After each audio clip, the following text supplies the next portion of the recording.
Yo, what's going on? What's happening, everybody? What's happening? It's your girl Tiffany coming through here live in effect, and I hope y'all have a good one. I hope y'all was having a wonderful day. Now, I decided to do this subject because not many people know, all right? And we got some folks that walk around with their nose stuck up in the air and act like just because they move from one demographic to another that they way above everybody else. And then we got those who were born into living in a particular environment and not knowing the history of how they people got into that environment. Okay. And so I'm going to talk about African Americans in the suburbs. Okay. So that's the name of the title, African Americans in the suburbs, Black Flight. So not many people are familiar with that. But before I go on and continue, I need to make sure that my sound is okay because I've been having issue with that. So please give me one moment.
So, all right, the sound is okay. The sound is great.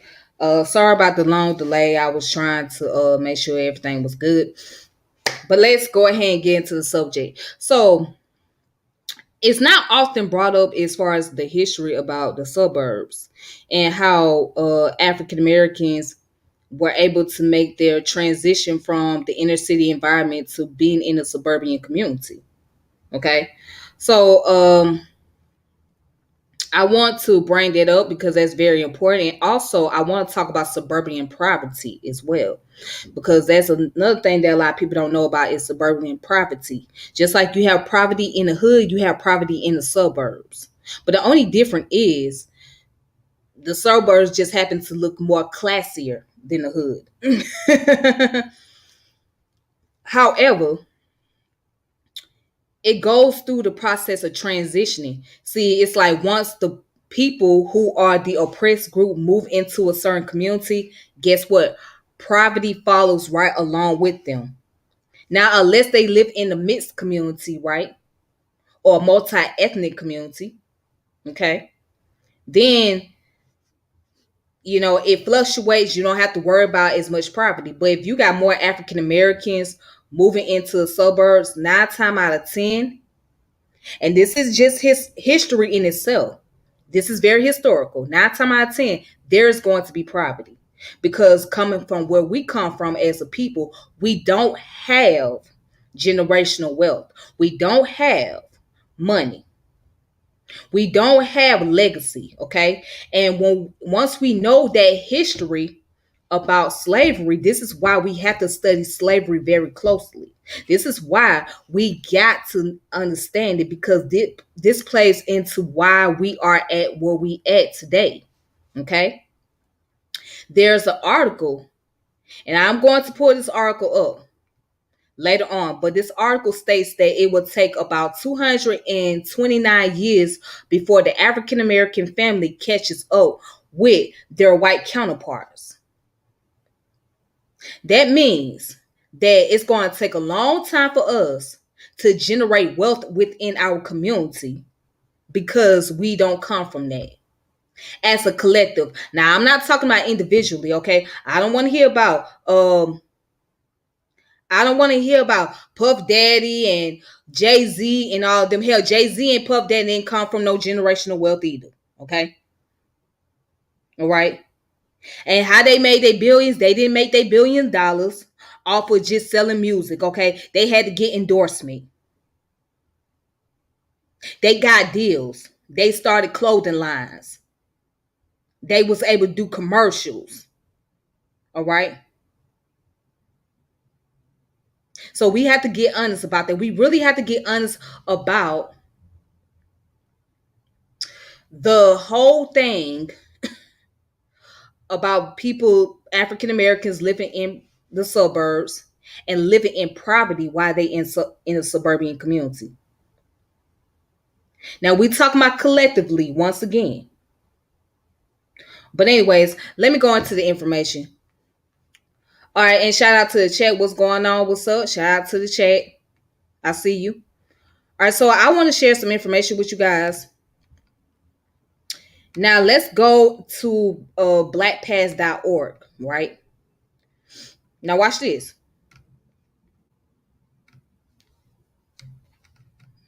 Now, right here, it says a brief history of African American suburbanization.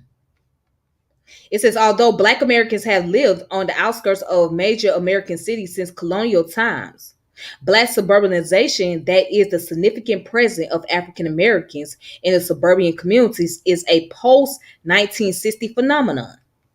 The modern African American suburb is a 20th century development as home builders responded to demands of urban residents. Keyword, urban residents. What does that mean? The word urban deals with those who come from where? The inner city community. Okay?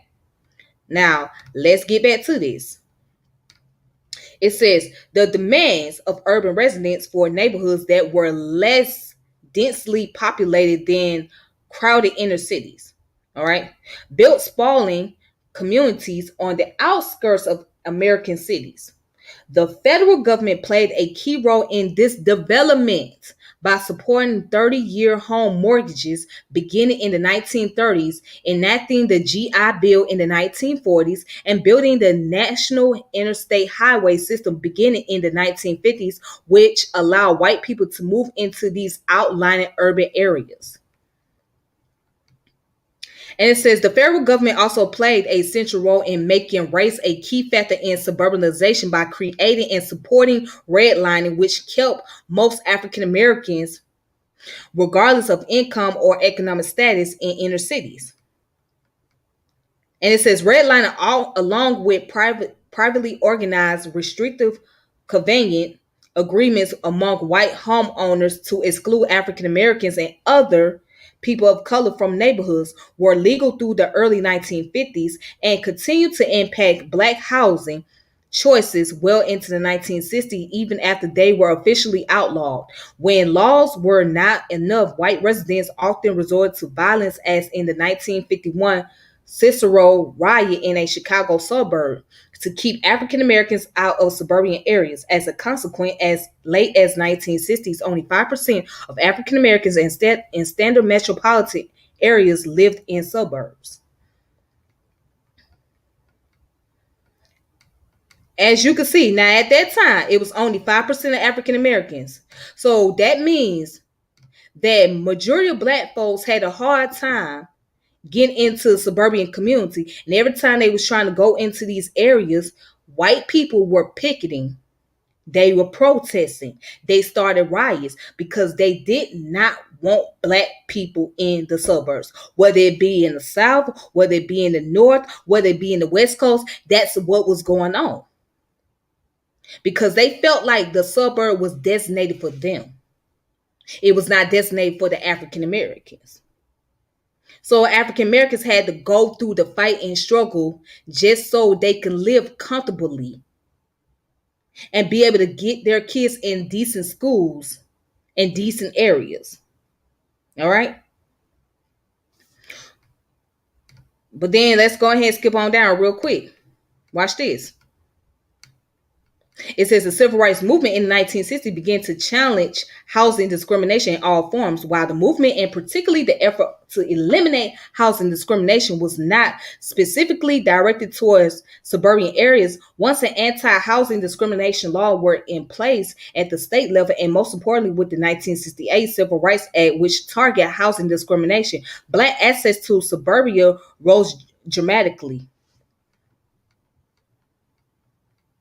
Okay. And it says, by the last 4 decades of the 20th century, the Black presence in suburbs saw exponential growth. Between 1960 and 2000, more than 9 million African Americans moved to the suburbs. So in the 1980s, 24% of the Black population in standard metropolitan area reside in suburbs. By 1990, it was 30%. And by 2000, it was 35%. Most of this growth came as a result of the rise of a significant Black middle class, which could afford to purchase homes in suburban area and were no longer prevented from doing so by law and custom. All right. And then it goes on to say Blacks continue to relocate to suburbia in the 21st century. Between 2000 and 2010, the 100 largest U.S. cities lost approximately 300,000 Black people to neighboring suburbs. By 2010, 40% of the Black urban population lived in suburbs. A number of the major cities stand out in that trend. By 2003, Washington, D.C., Los Angeles, California, Miami, Florida, Newark, New Jersey, St. Louis, Missouri, and Seattle, Washington had Black suburban population that exceeded the Black population in the central cities. All right. So now let's go into the definition of what is Black flight.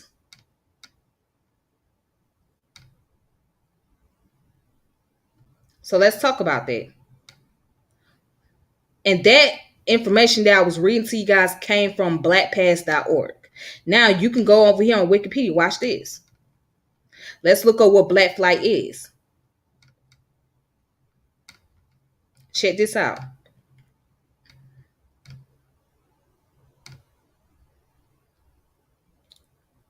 So Black flight is a term applied to the migration of African Americans from predominantly Black or mixed inner city areas in the United States to suburbs and newly constructed home on the outer edges of cities. So it says, while more attention has been paid to this since 1990s, the movement of Black people to the suburbs has been underway for some time, with 9 million people having migrated from 1960 to 2000. Their goal have been similar to those of white middle class, whose out migration was called white flight: newer housing, better schools for their children, and attractive environments. So from the 1990 to 2000, the percentage of African Americans who lived in the suburb increased to a total of 39%, rising 5% points in that decade. Most who moved to the suburbs after World War II were middle class. All right.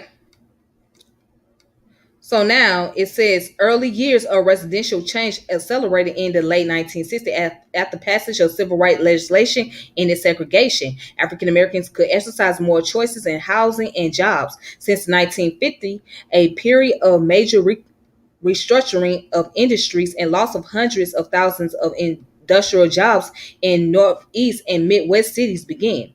Since the late 20th century, these events led to reduced density in formerly Black neighborhoods in cities such as Chicago, Detroit, and Philadelphia, which have also had absolute population decreases, losing white population as well. Since the 2000 census, the number of proportion of Black population has decreased in several major cities, including New York, Los Angeles, Atlanta, Boston, Cleveland, San Francisco, Seattle, St. Louis, and Washington, D.C. All right, so now let's go down to the history. It says suburban flight. So since the 1960s, many middle class African Americans have been moving to the suburbs for newer housing and good school, just as European Americans had done before them. All right.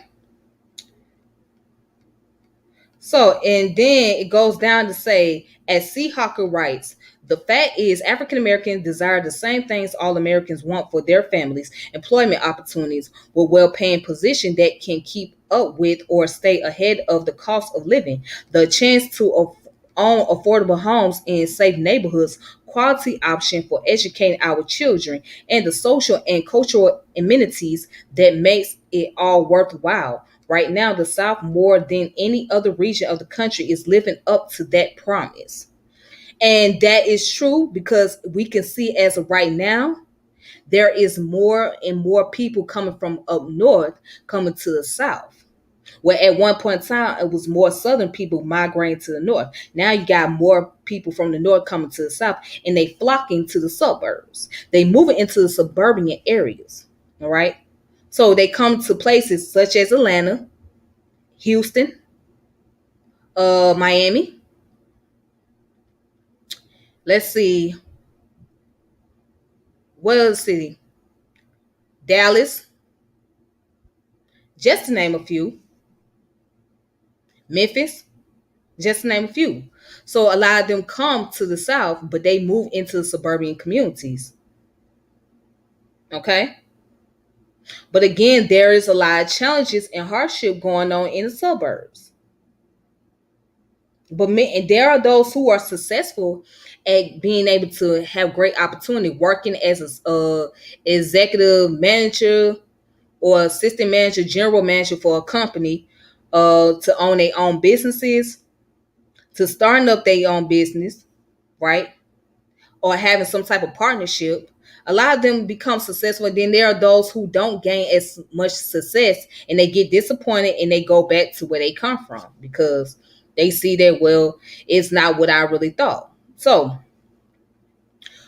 going back to the concept about probability, you have chances. Everybody don't have a chance to move out the hood and go into the suburb. Everybody don't have those chances. So you have a greater chance or you may have a less chance. And for many of us, it's less chances to move out the inner city environment. And then when you make the transition, it's going to change. The demographic is going to change. It's not going to be what it used to be. So I'll give you an example. My mother, who was born in Detroit, right? Her parents were they were general managers or a supervisor at General Motor. So General Motor is a car plant out there in Detroit. It was a lot of people was able to get jobs there. Okay, they came from Mississippi, Greenwood, Mississippi. They got them some decent jobs and they were able to buy a decent home. And my mother went to a good school. She got good education, right? Now when they moved into the community they were staying in, right? At the time the home they purchased was $100,000. So this was around the 50s and early 60s, okay? This was the early 60s. My mama was born in 1958. So, no, 1959, my bad. She was born in 1959. So, it was around the early 60s when they purchased their home, it was $100,000. But it was in the suburbs. Now, at that time, that was a lot of money. But when we look at $100,000 today, that's not so much. It doesn't really matter, okay? Anywho, so the area that they were staying in, right, it was predominantly a Jewish community. There was a lot of Jewish people and I think Polish people over there in the area. At that time when they first moved into the area, it was a lot of Jewish folks.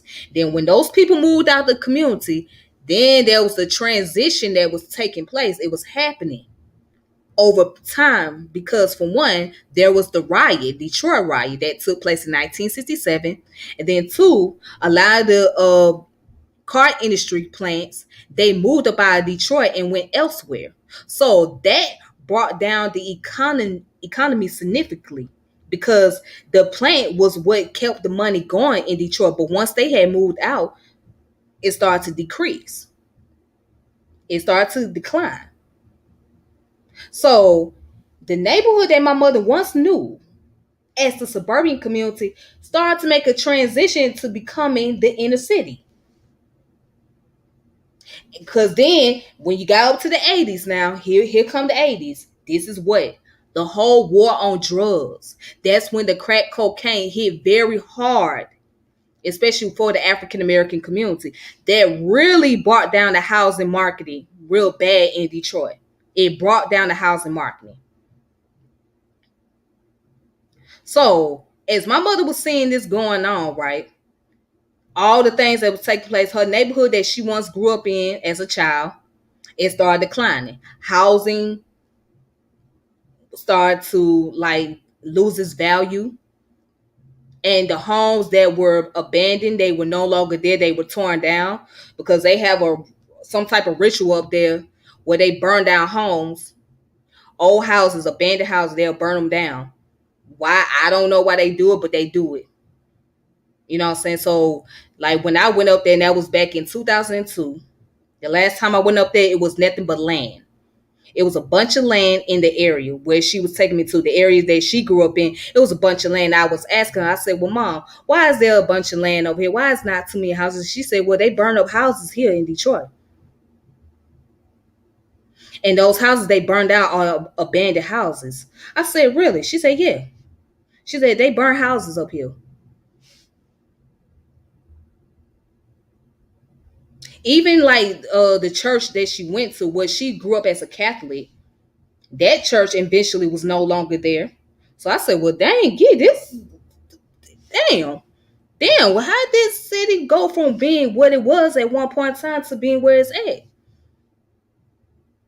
But I'm just giving y'all a little story to show y'all that's what happens, okay? Changes take place. So when you study about the Kabbalion, right, and you study about polarities, you can't have good without bad. You can't have poor without rich. And you can't have suburbs without the urban community and the rural towns. You can't have them. All right. So transition takes place. And in Detroit, it happened to be that because, like I said, my mother grew up down there. She was born and raised there. So that's what she was experiencing from a time that she was a little girl, from what she knew as the good environment, nice neighborhood, to all the way up to her adulthood. She started seeing a lot of transitioning going on. All right. But yeah, getting back to the information. I just wanted to share that with y'all.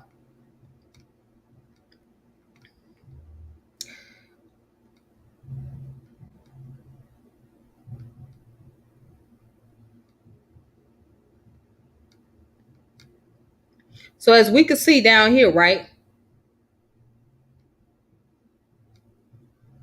Job losses in former industrial city had often pushed population out as people migrated to other areas to find new work. In the 1950s and 1960s, numerous black people from Chicago began to move to the suburbs of the city to improve their housing. Industrial job losses hit those towns too, and many people had left the area altogether. Chicago lost population from 1970 to 1990, with some increases as of the 2000 census and decreases again from 2000 to 2005. Since 2000, nearly 55,000 black people have left Chicago, although 1 million still lived in the city.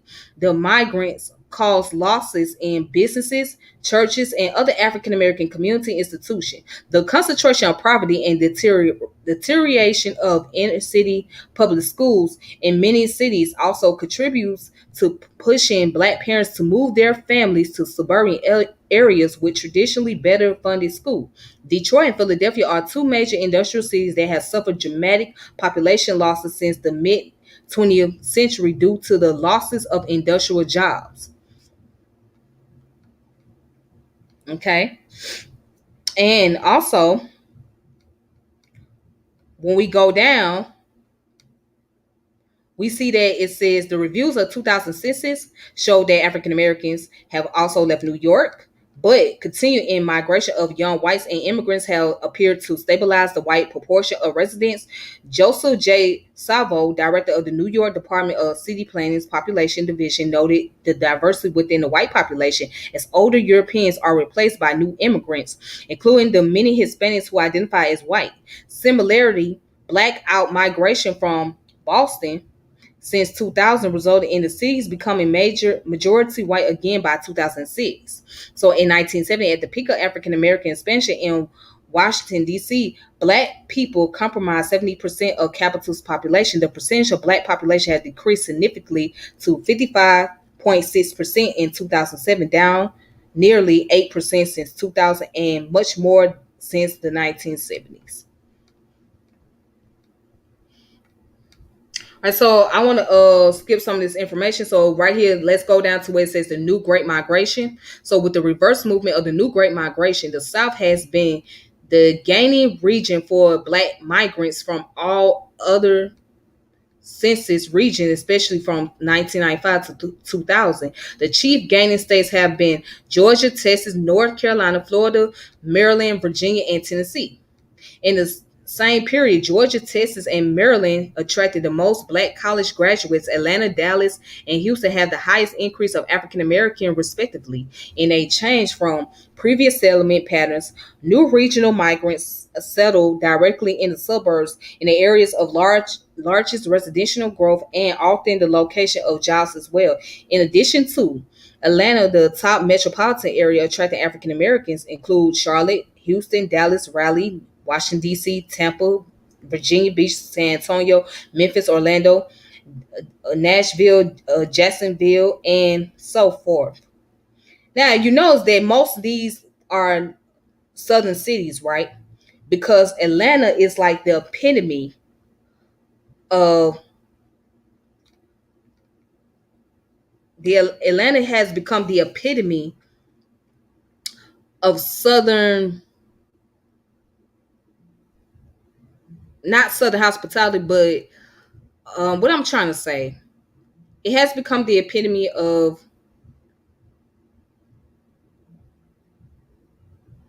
southern opportunity. So those who come from those major cities, they really come to Atlanta for the most part. Like they come for music, they come for the movie, they come for business wise, they come for the hair industry, they come for a lot of reasons. Okay, so you will find out that there's a lot of blacks that come from other southern cities that come to Atlanta. And you think, well, dang, why would they leave their town to come to the A? When they town probably, for one, is bigger. Two, they probably got more opportunity, way more advanced. Well, that's multiple reasons. Um, and I named some. Then also, it could be the fact that many of them come from crime infested areas, because some of those southern cities are known for high crimes, like Memphis, New Orleans, parts of Houston, Miami. They have a lot of high crime. Baton Rouge, they have high crime areas. Those areas are pretty high crime, so many of them leave those areas to come to Atlanta because they want to be able to come into a more secure environment.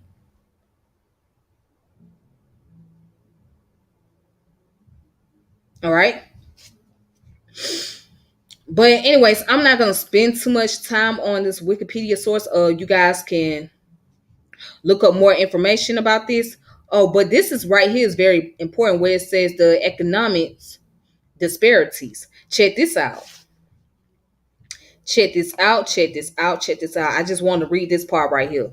It says the economic disparity between some classes of European Americans and African Americans have diminished. Black Americans today have a median income level much higher than they did in the 1990 census as compared to the 2000 census after inflation is considered. African Americans occupy a higher percentage of high paying jobs within the United States than they used to. This has led to a rapidly increased black middle class. Many of the United States suburbs are becoming diversified with black and white residents coexisting in affluent neighborhoods. With economic division within smaller classes decline between races, African American movement to the suburb has resulted in some suburbs becoming more diverse.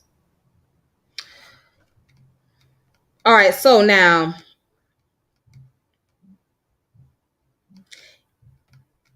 I would say that yes, it's true that there are a lot more black people that's getting more advanced jobs. But then there's another problem here. There's also black people who are struggling a lot with those jobs as well. I mean, because looking at what's going on right now, they're talking about another recession supposed to be taking place. And that's increasing the housing market, right? They're also not only increasing the housing market, the price of food going up, everything's going up. So now that's going to affect a lot of pockets of many black people more than anybody else, of course, because again, we don't have access to capital. We do not have access to capital, for one. And as I mentioned, we do not have generational wealth. Okay, and a lot of us live off of credit. I mean, that's the average American. But for most black folks that live in the suburb, they live off of credit. They live off of credit. They spend time paying car notes, house notes, all of that. They living off of credit. If they wasn't living off of credit, I could guarantee you that a lot of them would not be able to live in those communities. And if they were able to do so, let's keep it real. I hate to say it. It's because they got involved in doing illegal activities. Majority of the time. If they was able to get a house off of credit, 9 times out of 10, they was involved in doing illegal activities to do so. Whether it was scamming, whether it was selling dope, whatever the case may be, they was able to do that.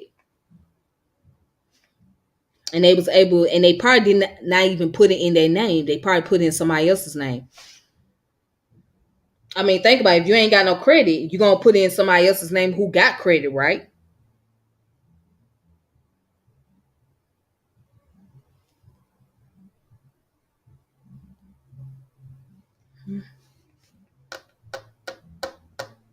And then think about when people start business, right? Now, there are those who are able to get business loan if they got decent credit. But for those who don't have not so decent credit, how do you think they start business? Doing illegal activities. Because they know that if they credit is not up to par, right? And they're going to have a hard time getting personal loans or business loan, then they're going to resort to doing illegal activities.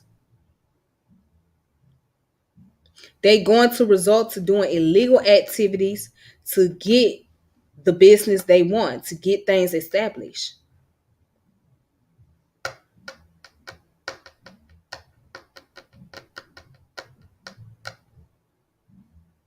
Now, it don't matter how we feel about that, but we have to look at this. This is the reality that many had to face. This is the reality. If you really want to make a come up, right? You're going to do whatever you can because it's a rat race. It's a rat race, so you're gonna do whatever you can to make that come up. Even if that means that you're gonna have to step on other people's toes. And even if that means that you're going to have to sell dope to those that come from the same environment as you, you're going to do whatever you can. Because at the point, it's not really about moral, it's about survival. And that's just human nature, period. That's just human altogether. We're about survival of the fittest. We're trying to survive as much as we can. We try and get what's ours. But for many of us, we had to get what was ours. And what did our people had to do? They had to step on each other's toes. Now it's real easy to say, well, they need to go get a job. They need to go get a job. Yeah, you can say that, but not everybody gonna get a job right away. And if you get a job, not every job is gonna pay you decent. They expect for you to do more work, but they pay you less than what they have you doing. So you either end up with 2 jobs, 3 jobs, or you're gonna end up working a regular job, or you're gonna end up selling drugs at the same time,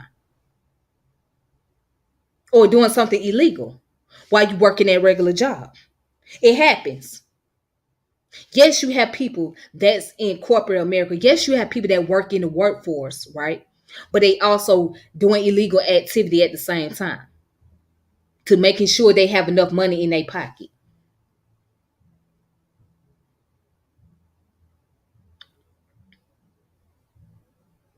So again, you can't just walk around here and say, well, they need to go get a job. They need to do this. They need to do better. They need to do this, they other, as if they can fix the economy. They can't fix the economy by themselves. Black people, we cannot fix the economy by ourselves. You can't do it. It's beyond your control. So you have to work within the economy. So it's gonna take the government to fix that. And if the government is not willing to do it, guess what? You can't do it. You can't do it no matter how much fight you try to put up. You're not gonna be able to fix this economy unless the government is willing to change it. And this is what baffles me. And this is why I have an issue with these financial gurus out here. They don't be telling people the damn truth. These financial gurus give you some game, right? And they sell you wolf tickets telling you that, oh, if you want to become successful and if you want to become a millionaire, this is what you have to do. This is all that it takes. And that's some bullshit. There's nothing more than a Ponzi scheme that they try to run on you. And half of them ain't even got the money like they be talking. Because if you had the money, you wouldn't be begging folks to goddamn spending money on your class and shit. So all these classes that you offering to people is not, excuse me, all these classes that you offering to people is not going to change the economy in itself. All these little classes y'all tell people, oh, y'all need to go to. You know, sign up for my class, pay $150, $200, $300, $400, whatever. That's not gonna get them out of poverty. They gonna still have to work 3 times harder. See, and that's why I don't like. They're not honest with people. They're not telling people exactly what's really going on. They're not telling people how the economy actually works. They're not telling people how they have to go about dealing with capitalism. They're not doing that. So they sell people wolf tickets and they feed into people's fantasies just so they can make a come up. I heard one individual, and I'm not gonna call this person's name out, but I promise you, I heard an individual say that if people sign up to his class, if more and more black men sign up to his class, then they can get rid of the middle class. I kid you not. This man said that if more and more black people sign up to his class, right, they can get rid of the middle class. And that is bullshit and that's a lie. You know, you can't get rid of none of that. Cause just because you got people sign up for your class does not mean that they are going to be successful at it. So again, I'm not gonna put out the individual's name, but I actually heard them saying it on somebody platform, saying that if people sign up to his class, that they can get rid of middle class and get rid of poverty. That's a fucking lie. It's a fucking lie. And I just wish people would stop feeding into folk fantasy like that and just be honest about it. Use statistics, use data, use information, prove. All right. So now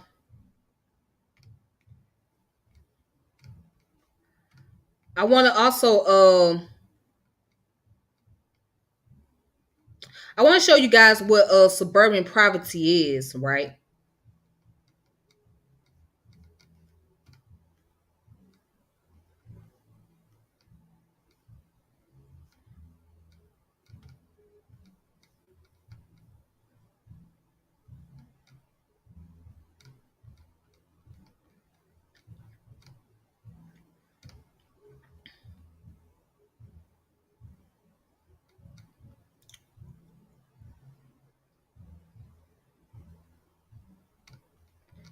So watch this.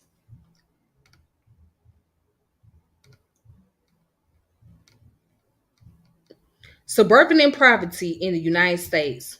Okay, this come from the Rockefeller Foundation. It says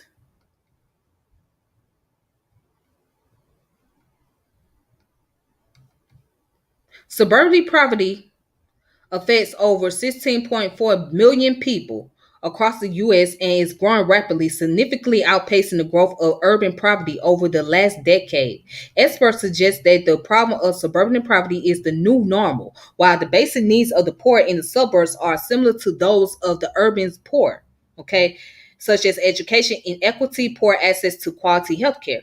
There are some critical systemic differences: limited transportation options, judicial challenges. These challenges are further exacerbated by the lack of awareness and understanding of the problem and potential solution. All right. So it goes into key messages right here. And it says suburban poverty exists across the nation, though suburbs of metropolitan regions in the South and the West experience this trend most acutely. Attempts to establish archetypes led to the conclusion that suburbs defy categorization. They vary across the country, even within metro regions. Right? And watch this. It says the suburban urban construct is helpful as a problem frame. However, experts believe that solution would need to be at a metro regional level, encompassing both urban and suburban poor. All right. And it says, despite the pressuring nature of the problem, awareness and understanding of suburban poverty and solution are at the early stage as the focus remains on urban poverty. This has contributed to limited funding and limited political attention to suburban poverty. All right. So now you got the key term and definition. So concentrated poverty. Concentrated poverty refers to neighborhoods where there are a high percentage of poor people relative to the overall total population. Living in areas above a certain threshold of poverty, it exponentially increases the poor's vulnerability to social, environmental, and institutional stressors beyond what any individual's circumstances would contribute. External compounding stressors, including increases in crime, unemployment, teenage childbearing, and high school dropouts. All right, so then this is one thing that we got to pay attention to: the federal poverty line. Watch this. And this article came out what year? 2013. May of 2013. That was like almost 10 years ago. The federal poverty line is the U.S. government's measure of who is poor based on a family's annual cash income. The 100% of FPL sits at 11,490 for a household of one and 23,550 for a household of four. It is agnostic to the local cost of living. So you got the federal poverty line, and then you got the state poverty line. All right. So let's look up the state real quick. Watch this.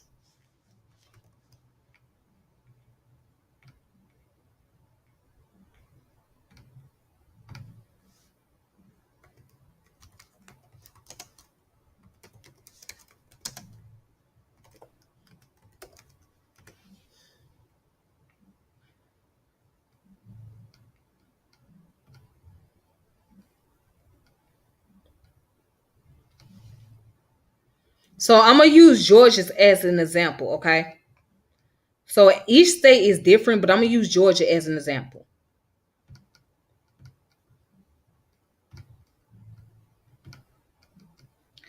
So watch this. In Georgia, let's look at the poverty rate in Georgia. So it says, welcome to georgiadata.org. Okay, this is Georgia data. It says these pages contain maps, graphs, tables, and other kind of visualization related to the topic. Blah, blah, blah. All right, so it says the weight average of poverty threshold for a family household of four persons was $26,496 in 2020. Okay, now that's considered poverty in Georgia. All right, for a household of four people. Okay. All right. So, and then you looking at different counties. All right. So this is rural and urban areas.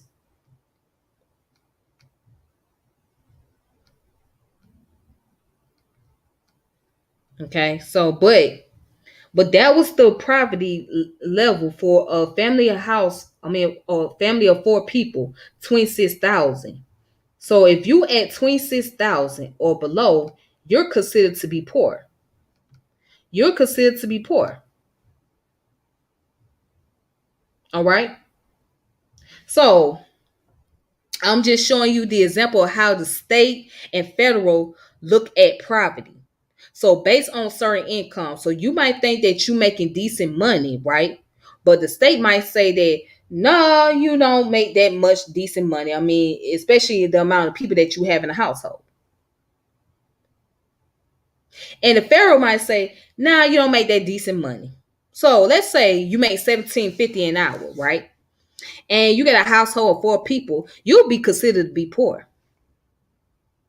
Although you make 17.50 an hour, but you consider to be poor because when you count it all up, calculate everything, look at what you got. You got your rent, you got your electric, your utilities, your water bill, then you got to feed four people that's in the household, right? And especially if they're children, unless those people have jobs, but if they're small children, then you got to look at daycare costs. And then here's the tricky part about this. Let's look at the tricky part behind this. Don't try to apply for food stamp. Don't try to apply for Medicaid because they will tell you if you 1 cent over, you will not be qualified. So although you might be struggling and you struggling trying to pay your bills and trying to put food on the table, but when they look at your income, right? When the state look at your income and they see how much you make, they're going to deny you. They're going to deny your application because you making more than what you qualified for. That's the tricky part about it. That's the fucked up part about that. That's the fucked up part about being in the suburbs and being poor, not being able to get government assistance. That's the real fucked up part about that. Now, unless you're on Section 8, because when you have Section 8 or you get those vouchers, you can be able to live in the suburbs, right? You can be able to live in decent houses. Okay. If you're on Section 8 and then 9 times out of 10 you be qualified for those things. But if you ain't got no Section 8, mm-mm, you're not getting it. Nope. Nope, nope, nope, nope, nope. Nope, you're not getting it. You're not getting it at all. So now you're forced to deal with that shit.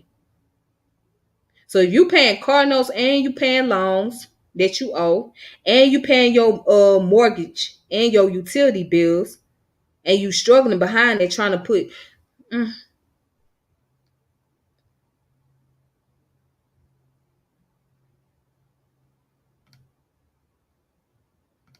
yeah, you can forget about that. You can forget about trying to get government assistance because yeah, unless you done lost your job, but other than that, you forget about that.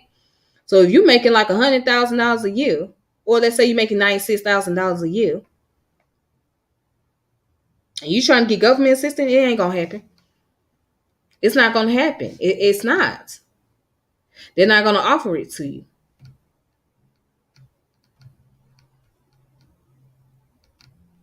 All right, so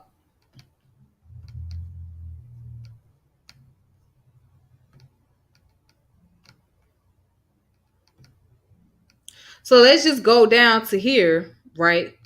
It talk about immigrants. So the definition of an immigrant is derived from the U.S. Census Bureau use of the term foreign born, which refers to anyone who is not a U.S. citizen at birth. Okay. Which that kind of be a problem because a lot of people tend to blame immigrants for the fact that there's not enough job opportunities. But here's the thing: you can't really blame the immigrants because they're coming from poor. Most of them come from poor countries. Okay, third world countries. They come from those areas and they come here to try to look for a better life. So you can't really blame the immigrants. You have to blame your government. All right. And even those immigrants, when they come over here, certain ones is going to feel the effect of the oppressed groups here in America, while the rest of them are going to reap the benefits. And most of them that reap the benefits are those who are Asian and Arabs, and those who are from other European countries. They reap the most benefits in this country. So now, if you African from an African country, or you from the Caribbean islands, right, or you from Latin America, or you from South America, and you come over here, you're not gonna reap that kind of benefits.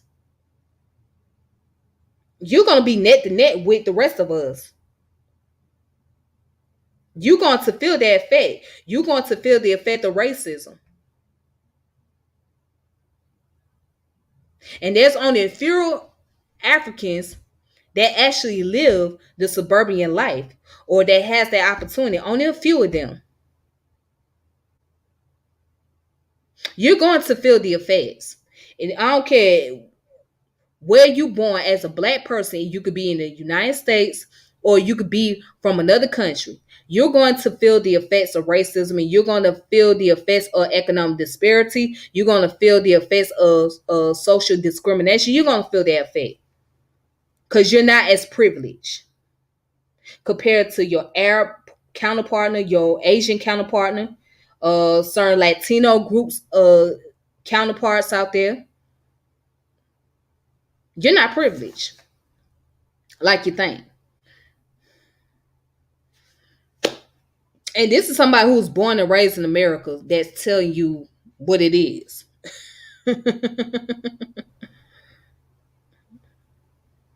Mm. Just keeping it real. All right.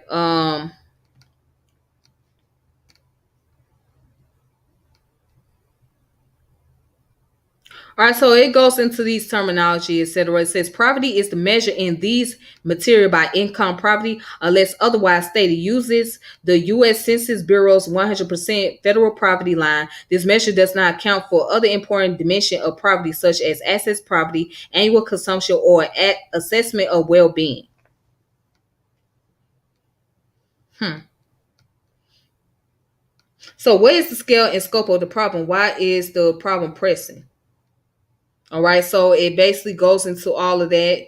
As you can see here, here's the demographics, right?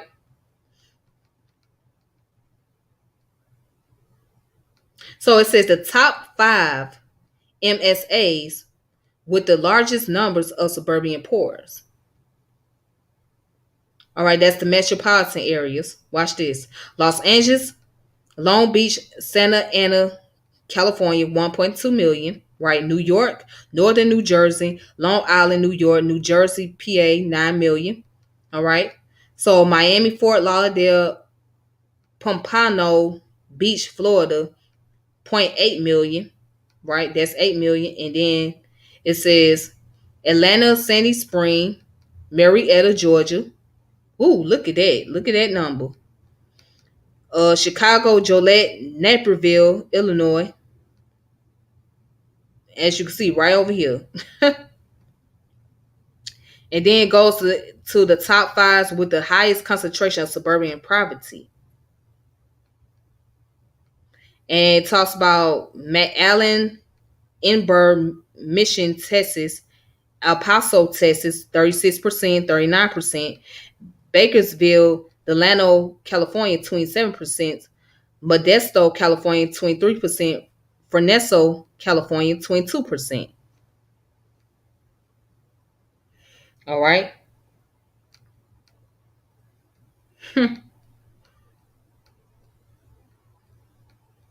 You see, so If you guys want to look up this information, you can go on rockefellerfoundation.org and just look up suburban poverty. Okay. Um,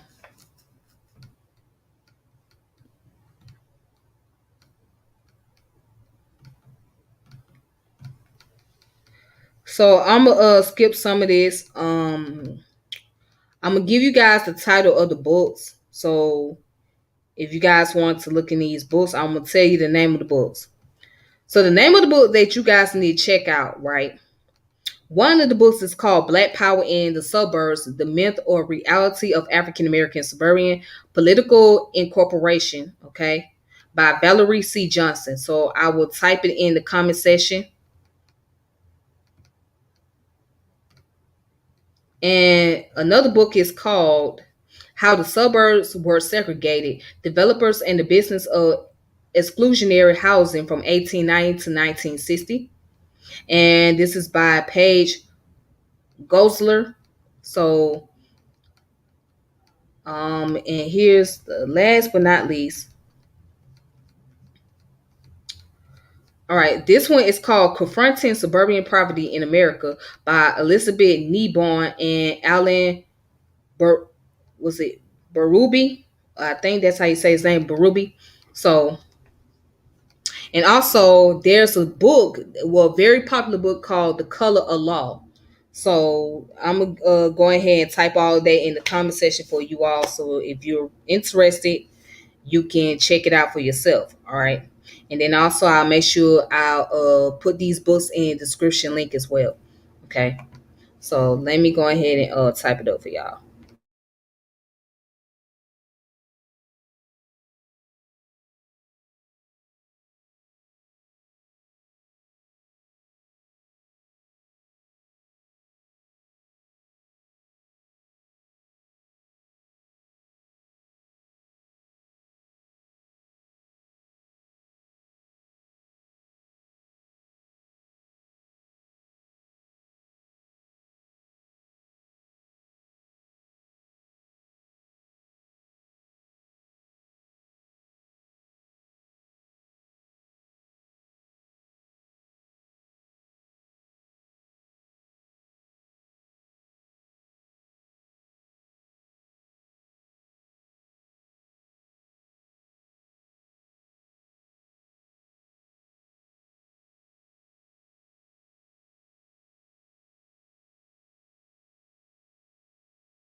All right, so that's the list of books for you guys to check out. So those three books, I'm gonna try to go ahead and pin them up for y'all.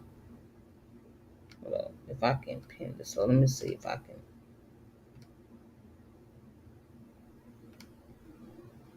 All right, so again, that's the title. Those are the title of the books. So if y'all interested, y'all can check those books out for yourself. Okay, and that's pretty much it. That's all that I have for tonight. So I thank y'all for those of you that are watching. I appreciate everybody for tuning in. Make sure you subscribe to my channel, hit the notification bell, share the channel, like the channel, etc. And I hope you guys have a good one. So until next time, may peace and power elevation be to all of you. And make sure you guys take notes of this. All right. Take notes of these information. And then I will talk to you guys later. And I'll make sure that I come back with some more topics. So happy Black History Month to all of you. And I hope y'all enjoy this. And again, y'all take it easy. Peace. Until next time, deuces. This your girl Tiffany, and I'm out.